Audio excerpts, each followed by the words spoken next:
America ప్రెసిడెంట్గా Trump బాధ్యతలు స్వీకరించాక అమెరికాలో పరిస్థితులు దారుణంగా మారిపోయాయి. అక్రమ వలసదారులను పక్కన పెట్టండి, సొంత అమెరికన్ పౌరులను కూడా చంపేస్తున్నారు. ట్రంప్ ఎన్నికల ప్రచారంలో తాను ప్రెసిడెంట్గా బాధ్యతలు స్వీకరించాక దేశం నుంచి అక్రమ వలసదారులను పంపిస్తానని హామీ ఇచ్చారు. ఇచ్చిన హామీ ప్రకారం ట్రంప్ అక్రమ వలసదారులపై కొరడా జులిపిస్తున్నారు. అక్రమ వలసదారులను ఎరివేసే క్రమంలో ఐసీఈని ఇంటికి పంపించి చెక్ చేయిస్తున్నారు. వారు బలవంతంగా ఇంటి తలుపులు బద్దలు కొడుతున్నారు. చేతులు ఎలాంటి వారెంట్ లేకుండా అరెస్టులు చేస్తున్నారు.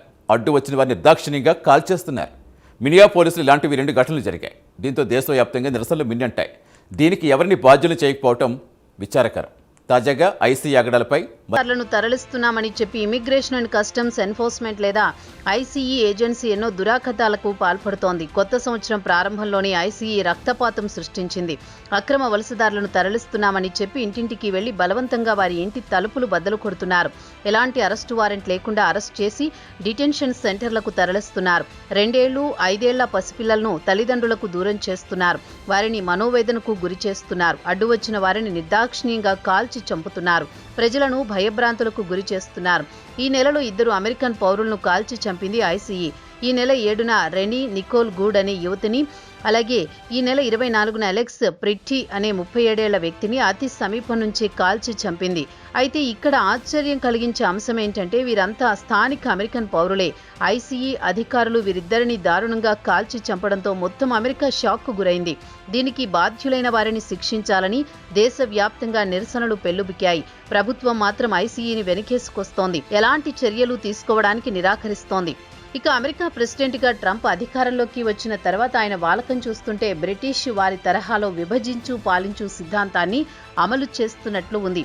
ఇతర దేశాల నుంచి వలస వచ్చిన వారిని స్థానిక అమెరికన్లు వేరువేరుగా చూపించి రెచ్చగొడుతున్నారు. దేశంలో అక్రమ వలసదారులను ఏరివేసేందుకు Trump immigration and customs enforcement లేదా ఐసీఈ ఏజెన్సీని ఏర్పాటు చేశారు.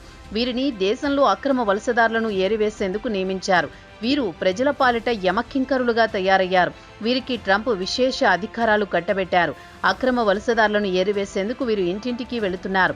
తలుపులు బద్దలు కొడుతున్నారు. ఇక వీరి ఆగడాల విషయానికొస్తే రోడ్లపై ఎవరైనా అనుమానితుడు వలసదారుడిగా కనిపించినా లేదా షాపింగ్ మాల్స్లో కనిపించినా ఎలాంటి వారెంట్ లేకుండానే అరెస్ట్ చేసి డిటెన్షన్ సెంటర్కు తరలిస్తున్నారు. వీరి ఆగడాలు మిన్నిసోటా రాష్ట్రంలోని మినియాపోలిస్ నగరంలో మితిమీరిపోతున్నాయి. దేశవ్యాప్తంగా ఐసీఈ చర్యలు దుమారం రేపుతున్నాయి. అయితే మినియాపోలిస్లో మాత్రం వీరు మరో అడుగు ముందుకేసి తుపాకీతో దారుణంగా కాల్చి చంపుతున్నారు. ఇలాంటి ఘటనలు ఈ నెలలోనే మినియాపోలిస్లో 2 జరిగాయి. పసిపిల్లలు, 2 ఏళ్లు 5 ఏళ్ల పిల్లలను తల్లిదండ్రుల నుంచి వేరు చేసి అరెస్టు చేయడంతో వీరి ఆగడాలు పరాకాష్ఠకు చేరుకున్నాయి. ఐసీఈ ఆగడాలకు నిరసనగా మినియాపోలిసు ప్రజలు ఈ నెల 7న నిరసన ప్రదర్శన నిర్వహించారు.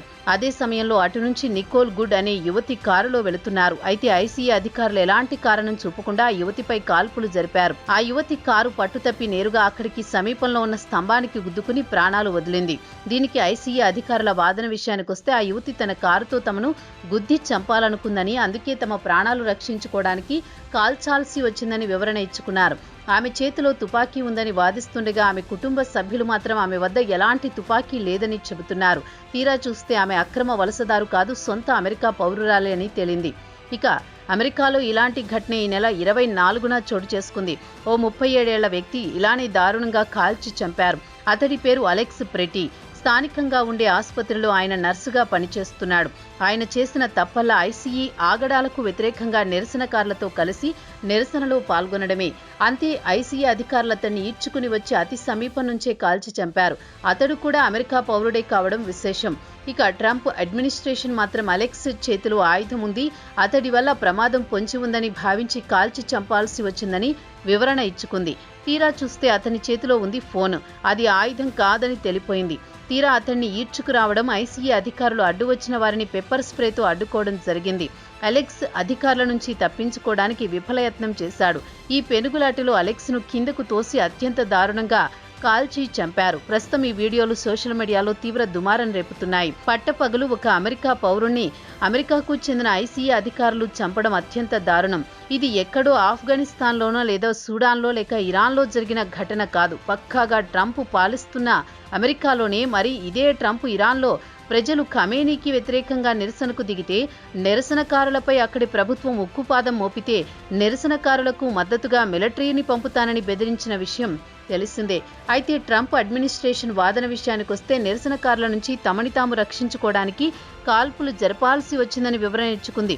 ఈ వివరణకు అమెరికా ప్రజలు నమ్మడం లేదు. మిన్నిసోటా గవర్నర్ నుంచి సాధారణ పౌరుడి వరకు ట్రంప్ అడ్మినిస్ట్రేషన్కు వ్యతిరేకంగా గళం విప్పుతున్నారు. ఉద్దేశపూర్వకంగా పౌరులను చంపుతున్నారని మండిపడుతున్నారు. వెంటనే ఐసీఈని మిన్నిసోటా రాష్ట్రం నుంచి పంపించేయాలని డిమాండ్ చేస్తున్నారు. తమ రాష్ట్రంలో శాంతిని కోరుకుంటున్నాము. ట్రంప్ అడ్మినిస్ట్రేషన్ తమ రాష్ట్రానికి పంపించిన 3,000 మంది ఐసీఈ అధికారులను వెంటనే ఇక్కడి నుంచి పంపించి వేయాలని డిమాండ్ చేస్తున్నారు. వారికి ఎలాంటి శిక్షణ ఇవ్వకుండా తమ రాష్ట్రంలోకి పంపించి అమాయకుల ప్రాణాలు తీస్తున్నారని మిన్నిసోటా గవర్నర్ ట్రంప్పై మండిపడుతున్నారు. తాజా పరిణామాల నేపథ్యంలో మినియాపోలిస్ ప్రజలు రోడ్డెక్కారు. ఈ 2 హత్యలకు బాధ్యులైన వారిని శిక్షించాలని డిమాండ్ చేస్తున్నారు. ప్రశాంతంగా ఉన్న తమ రాష్ట్రంలో ట్రంప్ రక్తపాతం సృష్టిస్తున్నాడని నిరసనకారులు ట్రంప్పై ఆగ్రహం వ్యక్తం చేస్తున్నారు. మిన్నిసోటా నుంచి ఐసీఈని తరలించండని నిరసనకారులు నినాదాలు చేశారు. ఇక ట్రంప్ అక్రమ వలసదారుల పేరుతో అత్యంత కిరాతకంగా వ్యవహరిస్తున్నారు. ఇక ఐసీఈ అధికారులు ఇష్టం వచ్చినట్లు చట్టాన్ని చేతుల్లోకి తీసుకుని చంపుతుంటే, మరోపక్క గత వారం 5 ఏళ్ల కుర్రాడు స్కూల్ నుంచి ఇంటికి తిరిగి వెళుతుంటే అతడికి అతడి తండ్రిని అరెస్ట్ చేశారు. అలాగే టెక్సాస్ రాష్ట్రంలో 2 ఏళ్ల పాపను అదుపులోకి తీసుకుని డిటెన్షన్ సెంటర్కు తరలించారు. దీనిపై పెద్ద దుమారమే చెలరేగడంతో తిరిగి పాపను తల్లి చెంతకు చేర్చారు. మరి కొన్ని గంటల పాటు అభంశుభం తెలియని పసిపాప తల్లి నుంచి వేరుపడ్డంతో ఎంతలా భయపడిందో ఊహించడమేమీ కష్టం కాదు కూడా.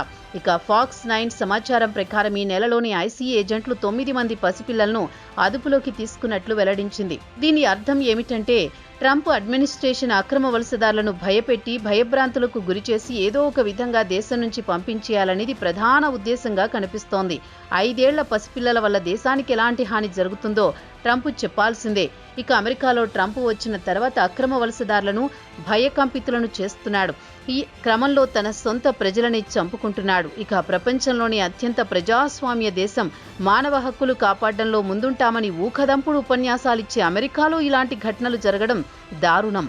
ఇక ట్రంప్ అధికారంలోకి వచ్చిన తర్వాత మానవ హక్కుల ఉల్లంఘనలు యథేచ్ఛగా జరిగిపోతున్నాయి. వారిని అడ్డుకునే వారే లేకుండా పోయారు. దీంతో విచ్చలవిడితనం విపరీతంగా పెరిగిపోయింది.